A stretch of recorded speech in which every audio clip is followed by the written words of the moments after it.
So Genesis. So basically just the bullet points are some different Christian views on Genesis. Specifically, we're talking about the creation story. So really like Genesis 1, 2, 3. So the creation story. You have young earth creationism, which is the idea that the earth is 6,000 years old. They go by, the 7 days are literally 7 days. The hundreds of year lifespans in Genesis 4 and 5 with those genealogies are literal. And so if you follow those genealogies up to Christ 2,000 years ago, it gives you a 6,000-year-old earth, that the earth is 6,000 years old. There's creation science, like creation.com. You might think of, what's his name, Ken Ham, maybe. They do good for what they're trying to do, but you have to understand that pseudoscience, and by pseudoscience I mean it begins with the presupposition to be proven. They're beginning with the idea that the world, the biblical world, the literalist interpretation of the Bible, that worldview is their starting point, and they use science to actually back that up. So they're actually really looking at the earth as if there was a great flood, and that rather than looking at the earth as if it's old, you're looking at it as if the appearance of age came from the great flood. And that the erosion, the Great Grand Canyon, the sedimentary layers in geology that appear ancient is really just the way that things settled after the flood. And then they're looking at certain elements of nature to say, look, this is a young-looking piece. This contradicts an ancient Earth.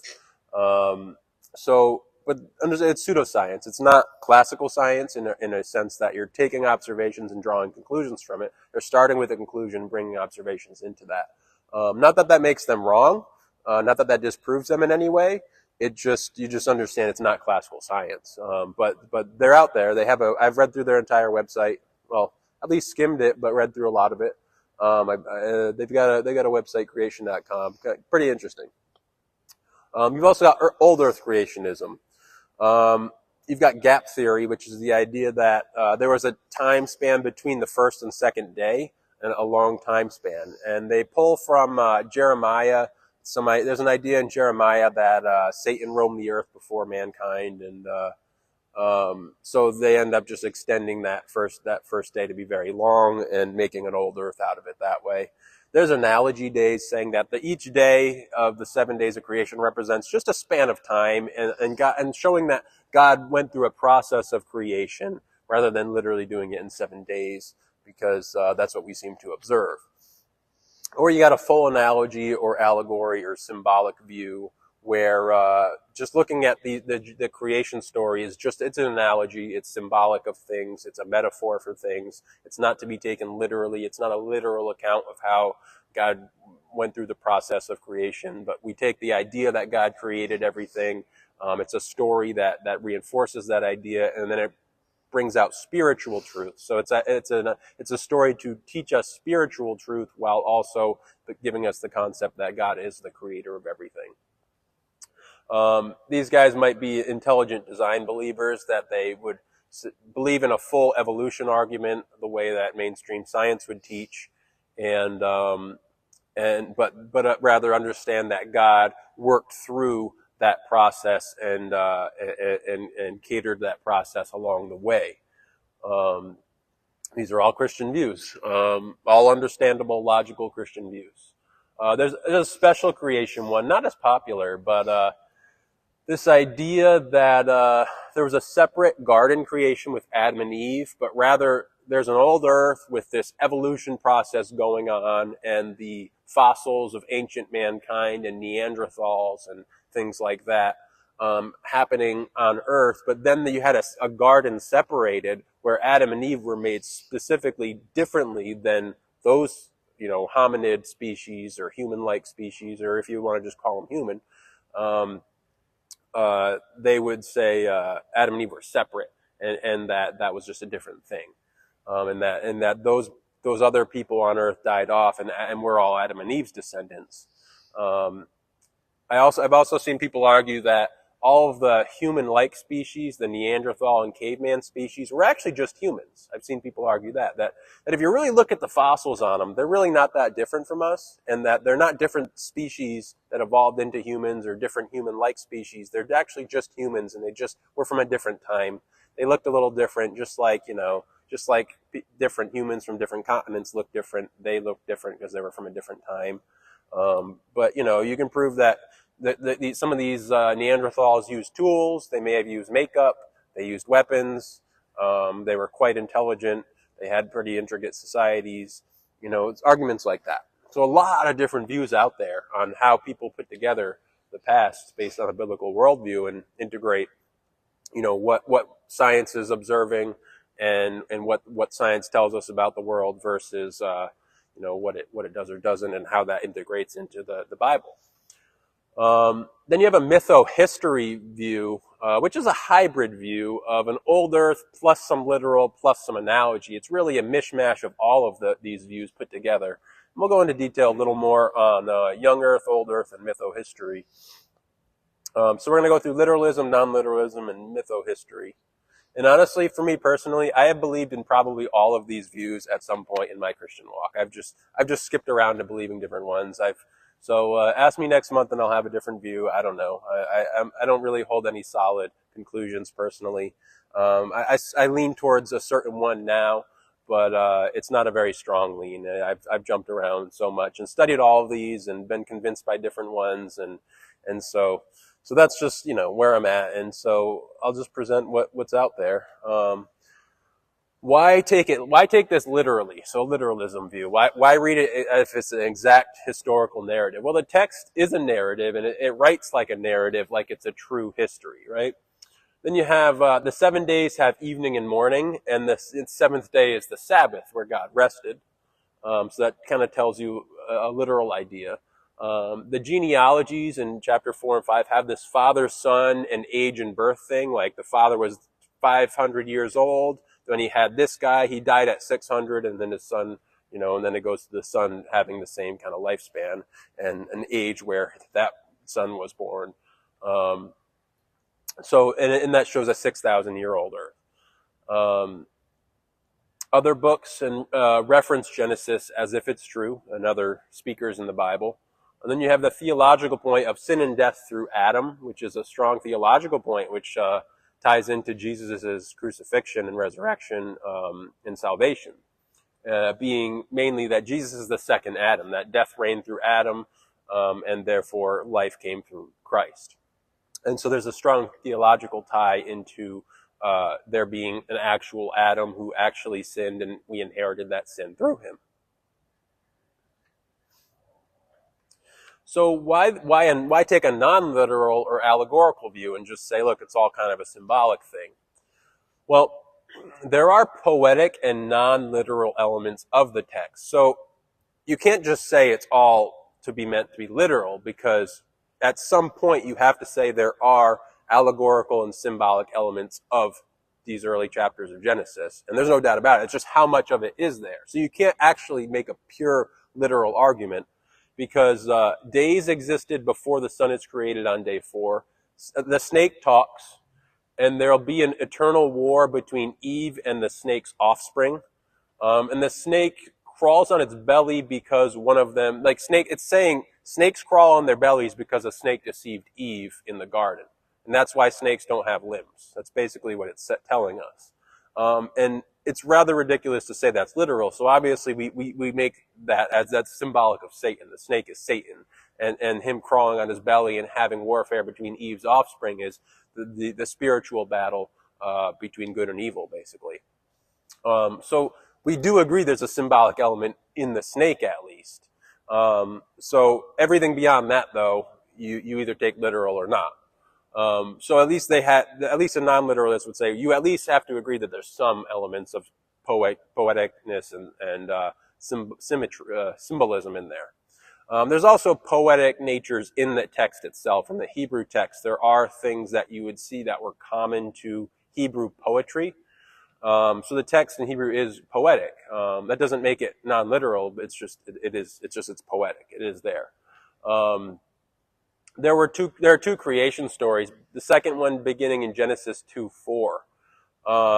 And Eden is said to be on earth, near named rivers on earth, guarded by a cherubim so men can't access it. So there's this idea that if it were literal, we would know where Eden is, and we would run into an angel who's guarding the door of Eden.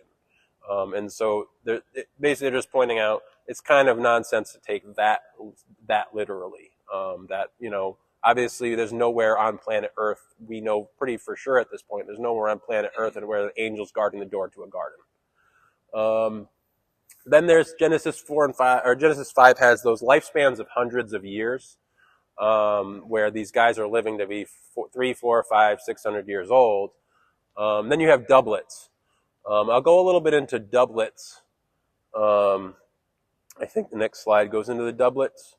So Genesis contains repeated stories with variations. So basically like a story told twice, sort of. Textual criticism, which is an analysis of the structure and language, suggests that these come from different sources. In other words, they're saying the claim is that the text is actually multiple sources compiled into one text. And so non-literalists use that to argue that God didn't intend these stories to be literal because you've got like two stories that are similar but different combined together.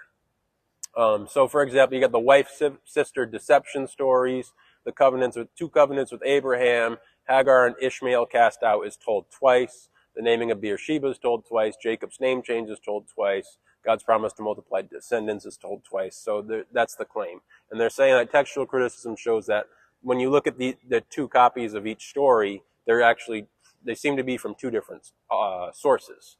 So whoever wrote the book, traditionally we believe it's Moses, would have drawn from two sources, or it would have just not been Moses and just two books meshed together. However they want to draw a conclusion there, that's just what leads them to believe these things. One thing is, beginning at Genesis 2:4, you get the creation of man, and then plants, and then animals, birds, and then women. But in Genesis 1, you get the plants, animals, then man and woman, in that order. So the way a literalist, so the non-literalist says, look, you've got two creation stories completely contradicting one another. The non-literalist, the literalist, someone reading this and saying this is literally how it happened, would say, no, this is a special creation happening in the garden. Well, this is how God created everything, but this is God creating things within the garden. So a literalist just says this is a different story happening somewhere else on earth, or wherever the Garden of Eden happens to be, although it seems to be saying it's on earth. And also the wording is plants of the field, beasts of the field, and so that they just say, well, the plants of the field and beasts of the field, those are the agricultural ones that God gave animals and plants in the garden for Adam and Eve to eat and cultivate and have agriculture. And those are specifically just not the ones that were on earth. Then there's this also weird thing about there hasn't been rain yet, but water came up from under the earth, and therefore plants could have existed on day 3, even though without rain. They run into a little issue with the birds, though, because it says birds of the air, and not specifically like birds within the garden, and it's the same wording for birds of the air here. So that's one issue a literalist would run into, that birds of the air seem to be after man here and before man there, and it's hard to take the wording and make it into a special thing in the garden because it's the same wording. So there's back and forth there, and there's logical reasons to believe either view, I think.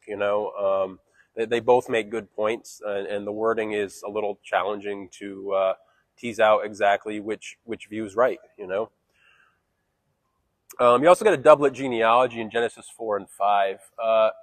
There's similarities but differences too. So it's like you got Adam, Seth, Enosh, Cain versus Kenan, then Mahalalel, Jared, Enoch versus Enoch, Irad, Mahujael, so you see these are flipped and also some different names. Then Methuselah and Lamech.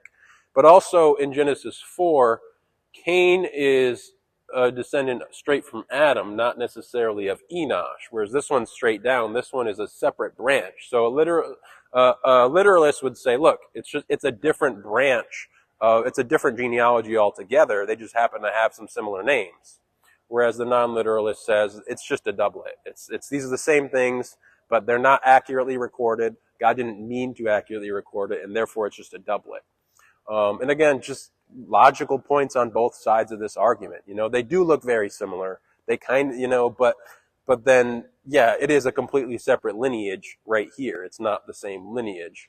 So, yeah, back and forth there. Um, you know, but again, they've got logical points on either side. The last one is mytho-history. Mytho-history, rather new. It accepts some key historical elements of the text, including Adam and the patriarchs as real historical people. So mytho-history says, look, it's some mythology, some history. There were real people that really exist. These people really existed. So it keeps the theological component of Jesus being the second Adam by saying Adam was real and the patriarchs were real. Therefore, we all inherited sin, and Jesus is the second Adam because Adam was a real man.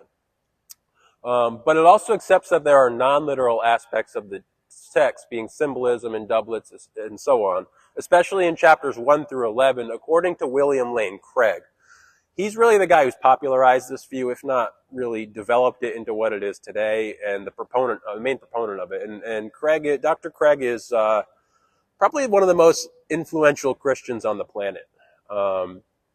And so this is really from his view, and he's got an article on his website. His Reasonable Faith is his website and ministry. Very, very big apologetics leader, probably the forerunner of apologetics today, the guy the leading apologist today, probably. So this is really kind of his view. It accepts that there are non-historical elements of the text that are meant to communicate spiritual truths, and such stories were common to ancient people. So basically, it's a mishmash of all of views. It's got some literal elements, some non-literal elements, some allegorical elements, and it just kind of mixes them all together and just kind of goes with it. They're all right in their own way.